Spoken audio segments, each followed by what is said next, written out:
आज मैं आप लोगों को एक ऐसे स्टूडेंट की कहानी सुनाने जा रहा हूं जिसे सुनने के बाद आपके अंदर पढ़ने का जुनून जाग जाएगा। आप लोग खुद को पढ़ाई करने से रोक नहीं पाओगे।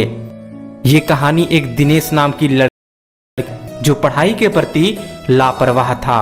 उसे पढ़ाई करने में बिल्कुल भी मन नहीं लगता। उसे खेल कूद और दोस्तों के साथ गप्पेबाजी करने से ही फुर्सत नहीं मिलती। उसके माता पिता बेहद गरीब थे और दिनेश उनका इकलौता औलाद था। उनके माता पिता दिनेश से हमेशा कहते रहते कि बेटा पढ़ाई पर ध्यान लगाओ, घर की आर्थिक स्थिति ठीक नहीं है और घर की इकलौती उम्मीद हो तुम। लेकिन फिर भी दिनेश को कोई फर्क नहीं पड़ता और वो इधर उधर के कामों में ही लगा रहता। और फिर क्या था, कुछ महीनों के बाद ही दिनेश की वार्षिक परीक्षा आ गई। दिनेश ने पढ़ाई तो नहीं की थी पर उसे अपनी चालाकी पर बहुत भरोसा था, इसीलिए उसने परीक्षा में नकल करके पास होने की तरकीब निकाली।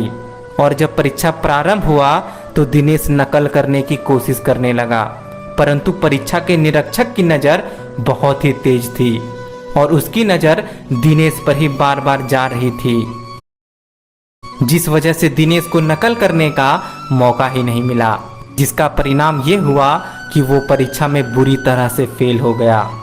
और जब इस बात का पता उनके माता पिता को चला तो उन्हें बहुत दुख हुआ। यहाँ तक कि दिनेश के पिता के आंखों में आंसू तक आ गए।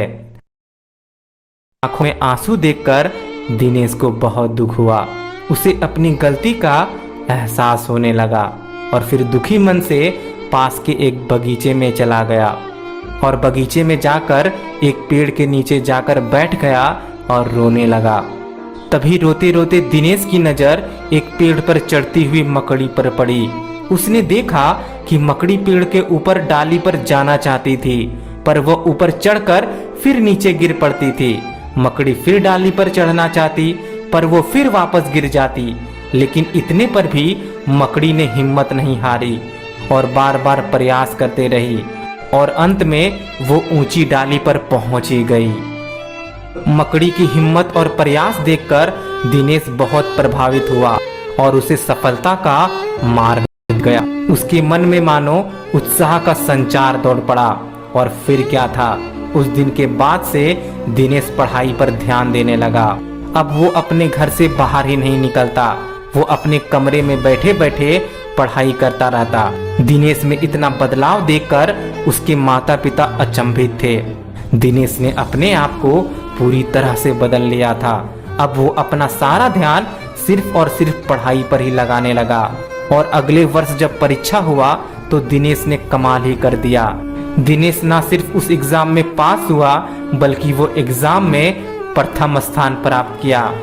दिनेश की मेहनत और लगन को देखकर उसके माता पिता बहुत खुश हुए और इस बार भी दिनेश के पिता के आंसू थे, लेकिन इस बार गम के नहीं बल्कि खुशी के आंसू थे। तो दोस्तों, जब दिनेश जैसा लड़का अपने लगातार मेहनत और लगन से खुद के जिंदगी में इतना बदलाव ला सकता है तो फिर आप क्यों नहीं। आप यहाँ बैठकर ये खा रहे थे जब आप